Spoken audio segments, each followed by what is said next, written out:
Jai Hind student, this is Govind Singh. Today I am teaching you the environment of.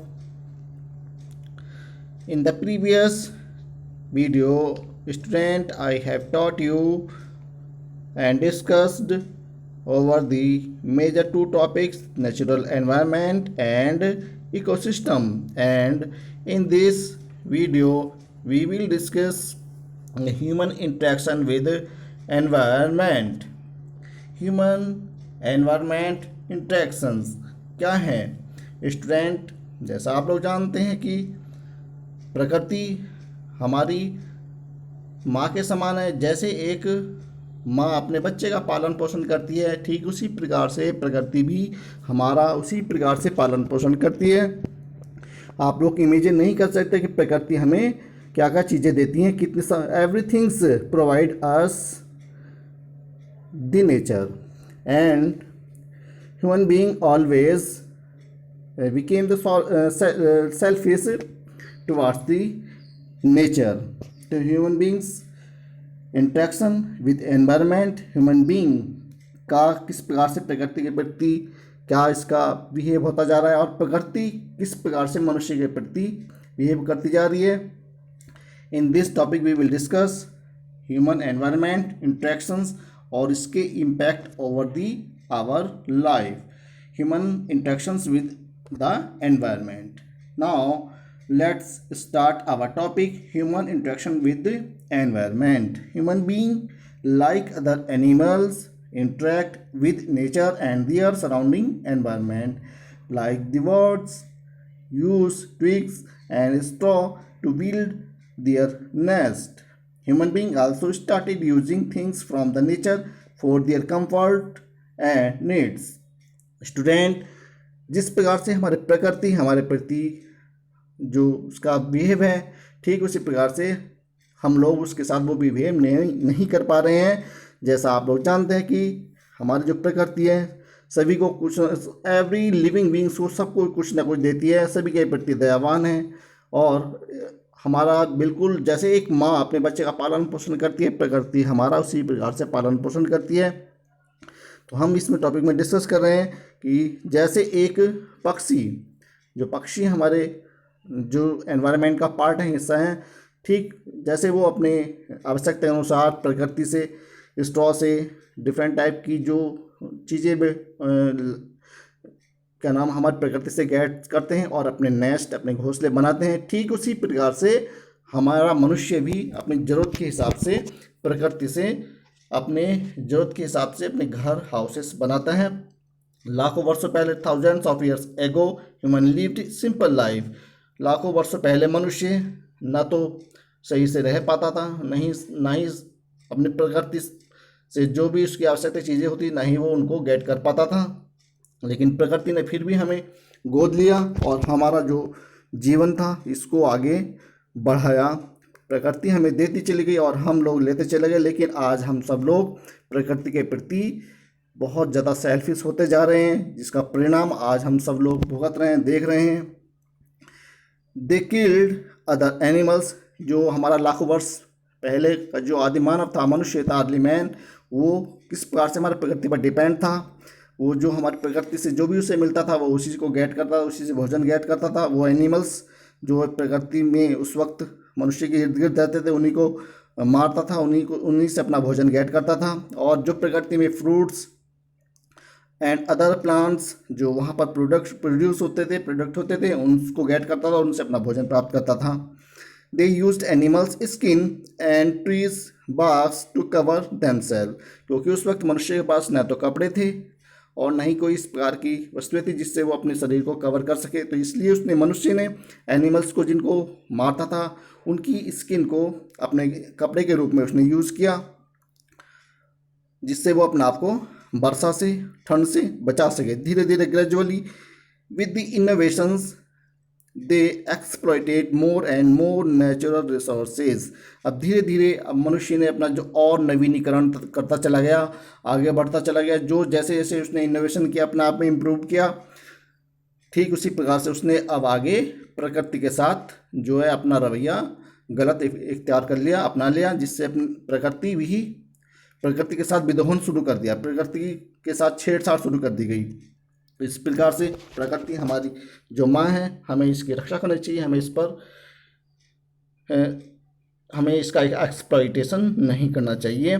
तो हम मनुष्य ने innovation के कारण, अपने नवीनीकरण के कारण प्रकृति के साथ एक्सप्लॉइटेशन शुरू कर दिया and found ways to get materials, crops, different type के मिनरल्स, मेटल्स आदि यहाँ से गेट करता था। बेटर जीवन को बनाने के लिए, बेहतर बनाने के लिए मनुष्य प्रकृति से कुछ न कुछ गेट करता था, और इस प्रकार से मनुष्य का अब प्रकृति के साथ जो संबंध था गहरा, वह उसमें सेल्फिशनेस, स्वार्थ बढ़ गया था। यू कैन सी, आप लोग देख सकते हैं कि ये deforestation, this is the activity of human being.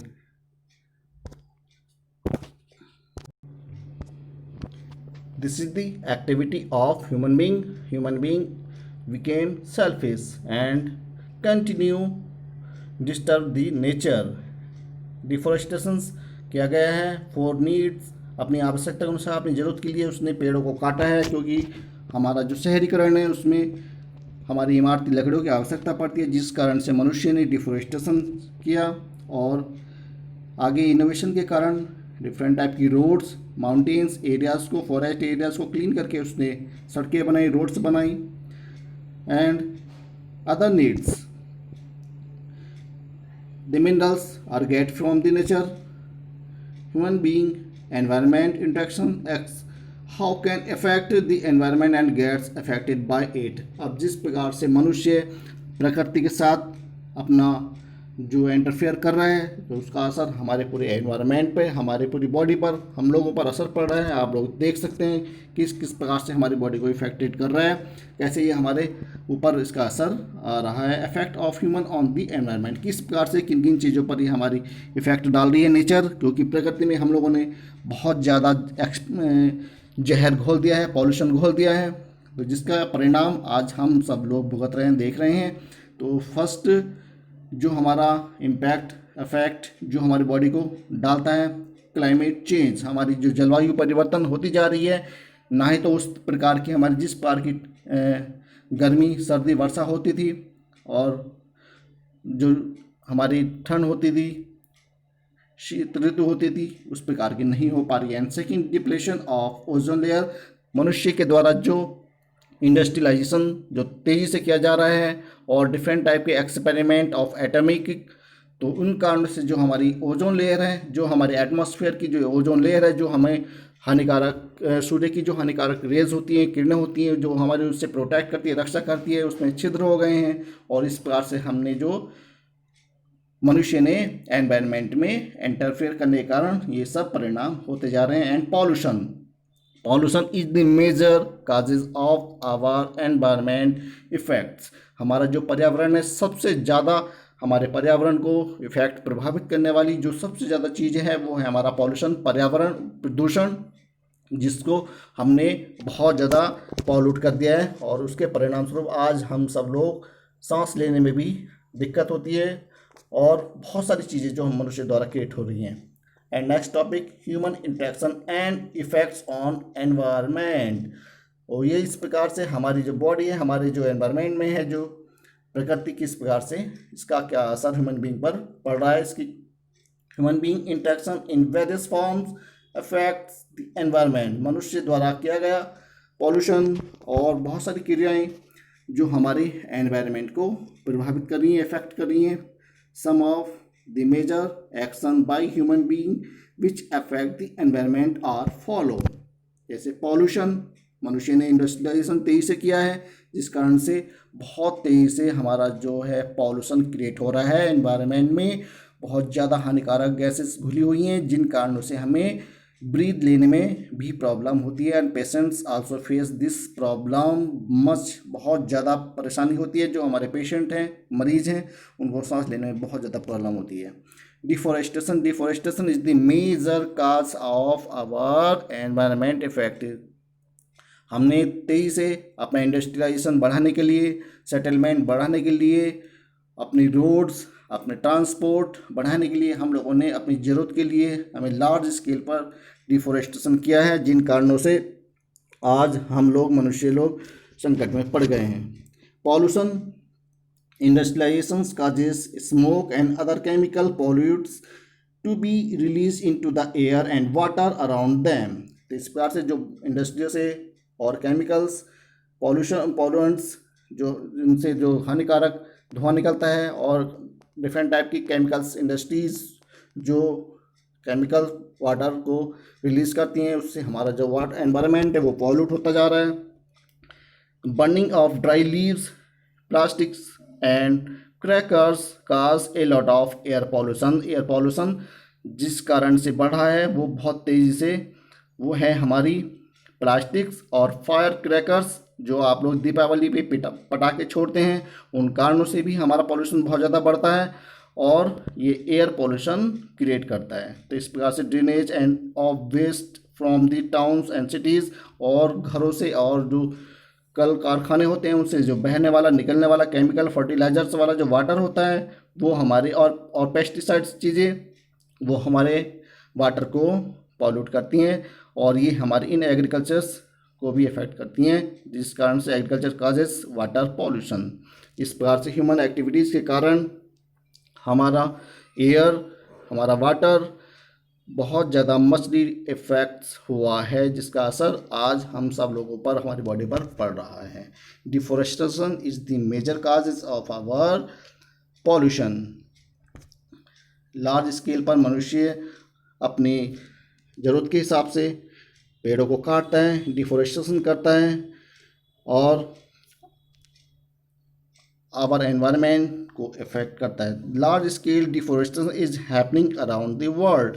बड़े स्तर पर पूरे विश्व में जहाँ तहाँ वृक्ष काटे जा रहे हैं, फॉरेस्ट एरियाज क्लीन किए जा रहे हैं। There is an increasing demand for the paper and wood product. इसके पीछे कारण ये है जो कि हमारी ज़रूरत की चीज़ें हैं, जैसे पेपर एंड वुड प्रोडक्ट, जैसे आप लोग इमारती लकड़ी आप लोग अपने घरों में, अपने इंडस्ट्रीज़ में, अपने ऑफिस में इस्तेमाल करते हैं। इनकी ज़रूरत के हिसाब से हमें ये पेड़ों को काटा जाता है, और इसकी विश्व स्तर पर बहुत ज़्यादा मांग बढ़ी हुई है, जिन कारणों से ये रैपिडली डिफोरेस्टेशन इंक्रीजिंग बहुत तेज़ी से बढ़ा है। Large forested areas are being cleared to bring land under agriculture and industry activities. और इसके अलावा बहुत सारे लार्ज स्केल पर हम लोगों ने जो इंडस्ट्रीज़ बनाने के लिए, अपनी एग्रीकल्चर को बढ़ाने के लिए, लैंड एरिया को बढ़ाने के लिए हम लोगों ने फॉरेस्ट एरियाज को क्लीन किया है, जिन कारणों से डिफोरेस्टेशन बढ़ा है, और हमारी फूड और गुड्स की भी मांग बढ़ी है, जिन कारणों से पॉल्यूशन बढ़ा है। Deforestation affect the ecosystem and regeneration of oxygen on the planet. हमारी जो जनरेशन है, जो कमिंग जनरेशन है, उसको भी इफेक्ट पड़ता है, और ऑक्सीजन ऑन द प्लैनेट, जिस ग्रह पर हम लोग रहते हैं, हमारी ऑक्सीजन जो हम लोग गेट करते हैं उस पर भी प्रभावित का। It effect wild life, affect life and trebles and people. इसके अलावा हमारे वन्य जीव जंतु हैं, उनके लिए शेल्टर के लिए भी खतरा बनते चले जा रहे हैं। ये deforestation is the big problem of our environment. हमारे पर्यावरण की सबसे बड़ी प्रॉब्लम है pollution. Industrialization causes smoke and other chemicals pollutions to be released into the air and water around them. Burning of dry leaves, plastics and firecrackers causes a lot of air pollution. Drainage of waste from towns and cities, as well as excessive use of chemical fertilizers and pesticides in agriculture cause water pollution।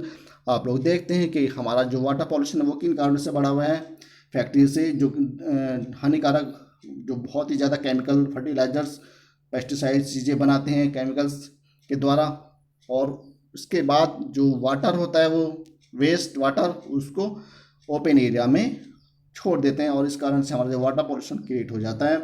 और इसके अलावा industrialisation, जिससे हमारा जो उद्योग हैं उनसे निकलने वाला जो धुआं है, स्मोक है, वो हमारा बहुत तेज़ी से हमारे एयर को पॉल्यूट कर रहा है, और हमारे इर्द गिर्द चारों ओर प्लास्टिक, बहुत सारी हानिकारक चीज़ें, फायर क्रैकर्स आप लोग जो दीपावली पे छोड़ते हैं, वो हमारे एयर पॉल्यूशन को क्रिएट करता है। These human activities cause contamination of both air and water. इस प्रकार से जो हम मनुष्य द्वारा जो क्रियाएं हैं, एक्टिविटीज़ हैं, जो हमारे वाटर को और हमारे एयर को दूषित कर रही हैं, विच एफेक्ट्स पीपल, जो हमारे मनुष्य पर, मानव पर इसका असर डालती है। Pollution of the atmosphere is a matter of serious concern. जो हमारे इस वक्त जो हमारे एयर में जो इस वक्त जो पॉल्यूशन बढ़ा हुआ है, ये एक बहुत गंभीर समस्या है। इसे हमें सोचने की आवश्यकता है, क्योंकि अगर हमारा एयर पॉल्यूशन की रेट ज़्यादा तेज़ी से बढ़ रहा है तो हम लोगों को बहुत ज़्यादा प्रॉब्लम होने वाली है। न केवल हम लोगों पर असर पड़ेगा, बल्कि आने वाली जो जनरेशन होंगी उन पर भी इस चीज़ का बहुत गहरा असर होगा। सांस लेने में सभी को बहुत प्रॉब्लम क्रिएट होती चली जाएंगी। इस प्रकार से living beings breathe this air. All living beings, जितने भी जीवित प्राणी हैं, जीवित चीज़ें हैं, सभी को ऑक्सीजन की आवश्यकता होती है, एयर की आवश्यकता होती है, which has chemical and dust particles that affect their life. जो इस वक्त हमारी एयर है उसमें बहुत ज़्यादा डस्ट और अन्य केमिकल्स जो चीज़ें हैं वो हमारे एयर में घुली हुई हैं, वायु में घुली हुई हैं, जो हमारे लिए सांस लेने में भी हमें बहुत प्रॉब्लम करती हैं, दिक्कत होती है, जिससे हमारी लाइफ पर असर, इंटरनल जो बॉडी है, हमारे पार्ट्स हैं, अंग हैं, उन पर उनको असर डालती है। Similarly the polluted water affect the vegetables. इसके अलावा जो हमारा पॉल्यूट हुआ वाटर है, जो इंडस्ट्रीज से जो रिलीज़ किया गया वाटर है, वो हमारे वाटर पॉल्यूट करता है उसको, और इससे हमारे जो वेजिटेबल्स हैं, फ्रूट्स हैं, उन सब पर इसका असर पड़ता है। हम कह सकते, वी कैन से दैट कि our environment totally disturb by the human being activities. मनुष्य ने इसको पूरी तरह से डिस्टर्ब कर दिया है, और आने वाले समय में हम लोग और इससे ज़्यादा इफ़ेक्ट होंगे, असर पड़ेगा।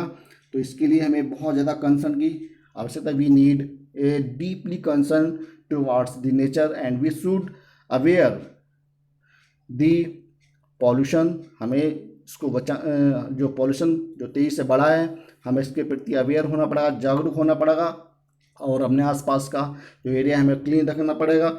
और वी शुड मोर प्लांटिंग, और हमें ज़्यादा से ज़्यादा पेड़ लगाने होंगे, जिससे कि हम अपने एनवायरनमेंट को बचा सकें।